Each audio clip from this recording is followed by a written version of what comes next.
Dear student, in the last lecture, we have seen contact and non-contact forces.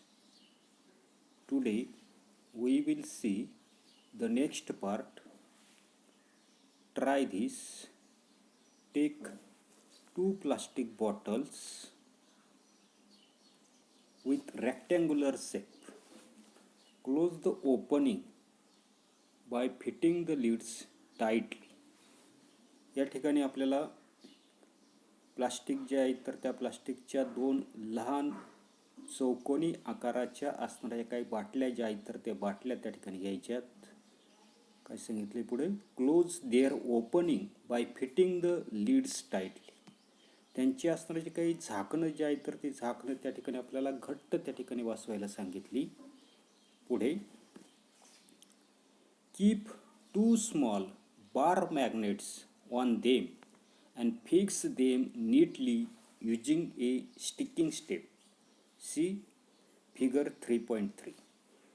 या ठिकाणी आकृती जी आहे तर त्या आकृतीमध्ये दाखवल्याप्रमाणे दोन बाटल्या ज्या आहेत तर त्या दोन बाटल्यांवर काय केलेलं आहे, या ठिकाणी लहान अशा प्रकारचे असणारे जे काही चुंबक जे आहेत तर ते चुंबक काय केलेले तर त्या बाटल्यांवर त्या ठिकाणी ठेवलेले आणि त्या असणारे काही लोहचुंबक जे आहेत लोहचुंबकाच्या असणाऱ्या काही पट्ट्या ज्या आहेत तर त्या पट्ट्या चिकटपट्टीच्या सहाय्याने त्या ठिकाणी नीट बसवलेल्या त्या ठिकाणी आपल्याला दिसतात.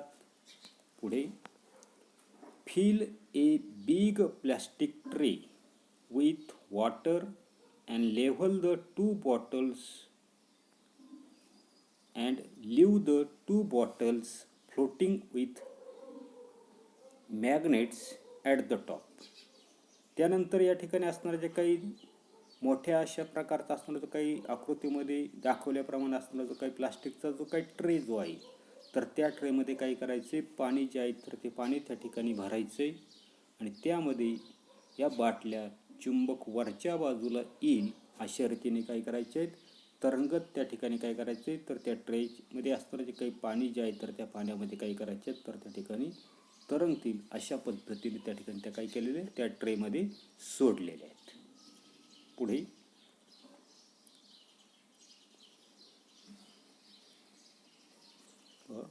आपल्याला काय दिलंय तर ते लक्षात घ्यायचे. Take one bottle near the other. आणि या ज्या काय असणाऱ्या ज्या काही बाटल्या ज्या आहेत तर त्या बाटल्या एकमेकांच्या त्या ठिकाणी जवळ घ्यायच्या आहे. If the north pole of the magnet is near the south pole of the other magnet, the bottles will head towards each other because unlike poles attract each other. तर एक बाटली काय करायची दुसऱ्या बाटलीच्या त्या ठिकाणी जवळ न्यायची आणि चुंबकाच्या विरुद्ध ध्रुवांमध्ये आकर्षण असल्यानं एका बाटलीवर चुंबकपट्टीचा उत्तर ध्रुव तर दुसऱ्या चुंबकपट्टीच्या दक्षिण ध्रुवा नजीक त्या ठिकाणी असेल तर दोन्ही असणाऱ्या ज्या काही बाटल्या ज्या आहेत तर त्या बाटल्या काय होता नसतात एकमेकांकडे त्या ठिकाणी सरकू त्या ठिकाणी लागतात. पुढे observe what will happen when the direction of the bottles are change. त्यानंतर काय करायचे आपल्या लक्षात येताना दिसते या ज्या काही बाटल्यांच्या असणाऱ्या ज्या काही दिशा ज्या आहेत तर त्या दिशा जर आपण त्या ठिकाणी जर बदलल्या तर त्याचं असणारं जे काही निरीक्षण जे आहे तर ते निरीक्षण आपल्याला त्या ठिकाणी करायचे. पुढे दिलेले आपल्याला we can observe change in the motion of the bottles without any direct contact. This means that there exist a non contact force between the two magnets. तर आपल्या लक्षात येता नसते की प्रत्यक्ष संपर्क न येता बाटल्यांची असणारी जे काही गती जी आहे तर त्या गतीमध्ये होणारे जे काही बदल जे आहेत तर ते बदल आपल्याला त्या ठिकाणी दिसतात. याचाच अर्थ दोन्ही असणारे जे काही चुंबक जे आहेत तर त्या चुंबकांमध्ये त्या ठिकाणी नॉन कॉन्टॅक्ट फोर्स म्हणजे असंपर्क बल जे आहे तर ते असंपर्क बल काय होताना दिसतं आपल्याला त्या ठिकाणी कार्य करताना दिसतं. पुढे यूज युअर ब्रेन पॉवर. जरा डोकं जे आहे तर ते डोकं त्या ठिकाणी चालवायचे. आता काय दिलेले you have learned about static electricity in the previous standards. Electrostatic force is a non-contact force to verify this which experiment will you perform. त्या ठिकाणी आपल्या लक्षात येताना दिसते की स्थितिक विद्युत बल जे आहे तर ते मी 7व्या इयत्तेमध्ये त्या ठिकाणी पाहिलेलं आहे. मग आता स्थितिक विद्युत बल हे असंपर्क बल आहे हे सिद्ध करण्यासाठी कोणता प्रयोग त्या ठिकाणी कराल, तर याच्यासाठी 7व्या इयत्तेमध्ये तुम्ही केलेला जो काही कंगवा जो आहे तर तो कंगवा काय करायचा आपल्याला त्या ठिकाणी कागदाच्या तुकड्याला त्या ठिकाणी घासायचा आहे. किंवा दुसरा आपल्याला एक्सपेरिमेंट सांगता येईल की एबोनाईटची असताना जी काही कांडी जी आहे तर ती एबोनाईटची कांडी काय केली, उनी वस्त्र जे आहे तर त्या उनी वस्त्रावर जर त्या ठिकाणी जर घासली तर त्याच्यामध्ये असणारे जे काही चार्ज आहेत पॉझिटिव्ह निगेटिव्ह अशा प्रकारचे चार्ज आहेत तर ते चार्ज त्या ठिकाणी तयार होताना दिसतात. हे आपण आत्ता 7वीमध्ये त्या ठिकाणी पाहिलेले. पुढे ट्राय धिस करून पहा. Take a cardboard box, tie thick string to its 2 sides and keep it on a smooth table as shown in the figure. तर सर्वसाधारणपणे पहा या ठिकाणी आकृती जी आहे तर त्या आकृतीकडे पाहिल्यानंतर तुमच्या त्या ठिकाणी ते लक्षात येईल की काय करायचे. तर एक त्या ठिकाणी पुठ्ठ्याचं आकृतीमध्ये दाखवल्याप्रमाणे असणारे जे काही खोकं जे आहे तर ते खोकं त्या ठिकाणी घ्यायचे आणि त्याच्या दोन्ही बाजूला या ठिकाणी सुतळी किंवा जाड अशा प्रकारचा असणारा जो काही दोरा जो आहे तर तो दोरा बांधून आकृतीमध्ये दाखवल्याप्रमाणे खोकं जे आहे तर ते खोकं सपाट पृष्ठभागाच्या टेबलावर त्या ठिकाणी ठेवायचे. तर तुमच्या लक्षात येताना दिसते की जे काही असणारे जे काही खोकं जे आहे तर ते खोकं त्या ठिकाणी सपाट अशा प्रकारचं असणारं जे काही पृष्ठभाग असणारा जो काही टेबल जो आहे तर त्या टेबलावर त्या ठिकाणी ठेवलेले. त्या ठिकाणी दोन्ही बाजूनी काय केलेलं आपण त्या ठिकाणी असणारा जो काही दोरा जो आहे तर तो दोरा त्या खोक्यामधून काय केलेलं आहे, ओवून त्या ठिकाणी घेतलेलं आहे. Take the string on both sides of the table.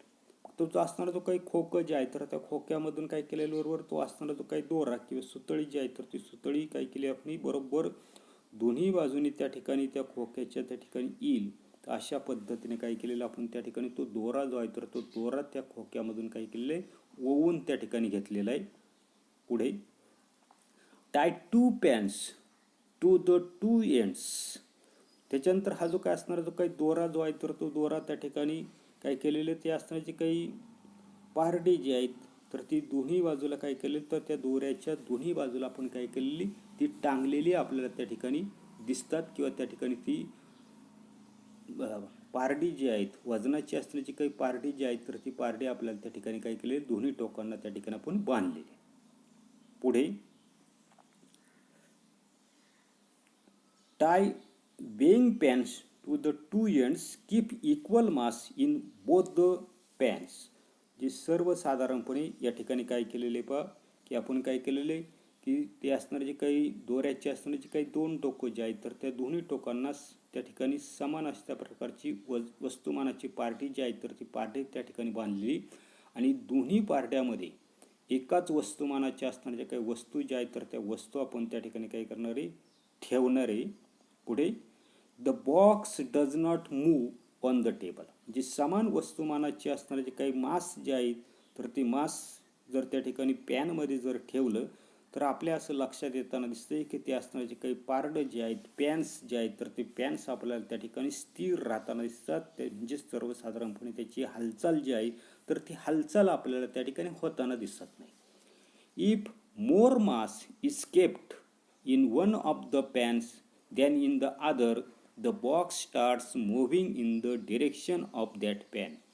जे सर्वसाधारणपणे आपल्या लक्षात येताना दिसते की एखादा असणारे जे काही पारडं जे आहेत तर त्या पारड्यामध्ये काय केलेलं आहे की दुसऱ्या पारड्यापेक्षा जर अधिक वस्तुमान जर आपण जर त्या अधिक वस्तुमानाच्या असणाऱ्या जे काही वस्तू ज्या आहेत तर त्या वस्तू जर त्या ठिकाणी त्याच्यामध्ये जर ठेवल्या तर ते खोकं जे आहेत तर ते खोकं काय होतं नसते ज्याच्यामध्ये त्या ठिकाणी जास्त वस्तुमानाच्या वस्तू असतील तर त्या पारड्याच्या दिशेने काय होताना दिसतात आपल्याला सरकू लागताना दिसतात.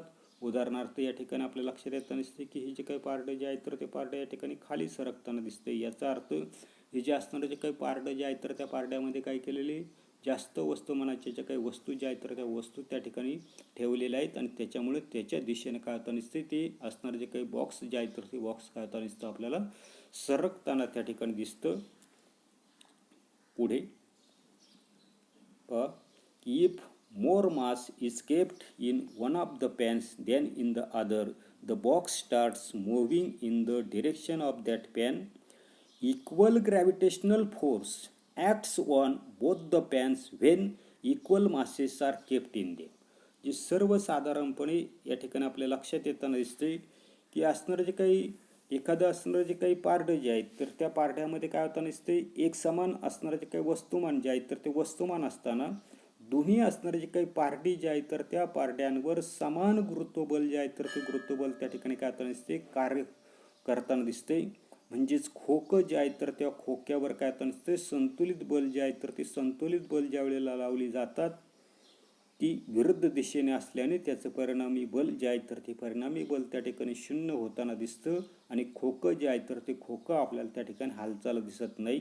तेच पुढे आपल्याला दिलेले पहा की this means balanced force acts on the box with effective force equal to 0 as these are acting in opposite direction. म्हणजे सर्वसाधारणपणे आपल्या लक्षात येताना दिसते की असणारे जे काही पारडी जे आहेत तर त्या पारड्यामध्ये जर एक समान अशा प्रकारचं वस्तुमान जर त्या ठिकाणी असेल तर दोन्ही पारड्यावर त्या ठिकाणी समान गुरुत्वबल त्या ठिकाणी कार्य करताना दिसतं आणि खोक्यावर संतुलित बल जर त्या ठिकाणी लावली जातात की विरुद्ध दिशेने असण्यानं त्याचं परिणामी बल जे आहे तर ते परिणामी बल त्या ठिकाणी शून्य होतं आणि खोकं जे आहे तर ते खोकं आपल्याला त्या ठिकाणी हलताना दिसत नाही. On the contrary, if more mass is kept in one pan than in the other, the box starts moving in the direction of the pan with more mass. याच्या उलट काय होताना दिसतंय की एखादं असणारं जे काही पारडं जे आहे तर त्या पारड्यामध्ये अधिक जर वस्तुमान जर आपण त्या ठिकाणी जर ठेवलं तर खोकं जे आहे तर ते खोकं काय होताना दिसते, अधिक वस्तुमानाच्या पारड्याच्या दिशेने काय होताना दिसते, आपल्याला सरकू लागताना दिसतं. पुढे when unequal masses are applied to the box on the two sides, an unbalanced force acts on the box resulting in the imparting motion to the box. म्हणजे खोकं जे आहे तर त्या खोक्याच्या दोन्ही बाजूला त्या ठिकाणी काय सांगितलं आपल्याला, अनबॅलन्स्ड फोर्स म्हणजे असमान अशा प्रकारची बलं जी आहे तर ती बलं जर त्या ठिकाणी लावली तर असंतुलित अशा प्रकारचं असताना जे काही फोर्स जे आहेत म्हणजे अनबॅलन्स्ड फोर्स जे आहे तर ते अनबॅलन्स्ड फोर्स काय होताना दिसतं तर त्याच्या ॲक्ट होताना दिसतं, कार्य करताना दिसतं आणि याच्यामुळे काय होताना दिसते, ती खोकं जे आहे तर ते खोकंला काय होताना दिसते, गती जी आहे तर ती गती त्या ठिकाणी काय होताना दिसते, मिळताना त्या ठिकाणी दिसते.